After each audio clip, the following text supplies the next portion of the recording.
Comandante, una giornata importante dedicata alle vittime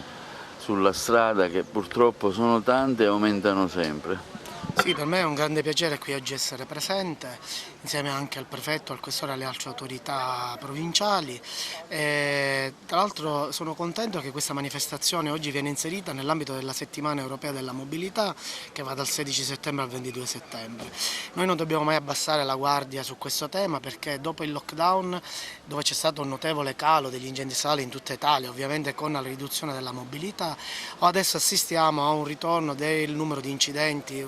un considerevole e anche purtroppo anche delle vittime. Anche qui ad Agrigento purtroppo abbiamo presenza di questa associazione, abbiamo presenza di familiari di vittime della strada, quindi non dobbiamo pensare che questo è un fenomeno che sia lontano da noi, ma è un fenomeno molto vicino a noi. Ci siamo impegnati per contrastare questo problema della strage stradale che prima non aveva nessuna difesa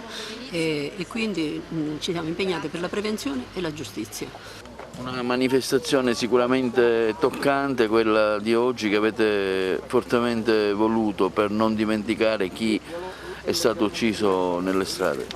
Esattamente, oggi con questa posa dell'albero di mandorlo che ha un valore spirituale molto elevato, perché l'albero appunto, l'albero di mandorlo è il primo albero che fiorisce in primavera e il suo frutto è composto dalla mandorla che sta a simboleggiare la conoscenza. Per raggiungere appunto un livello spirituale bisogna fare degli sforzi e superare pure determinate prove nella vita per riuscire a raggiungere la conoscenza spirituale. Al di là di questo, del simbolo spirituale, abbiamo messo la pietra commemorativa per avere appunto per la prima volta ad Agrigento un ricordo in memoria di tutte le vittime della strada, così che possa servire oltre al ricordo, alla memoria,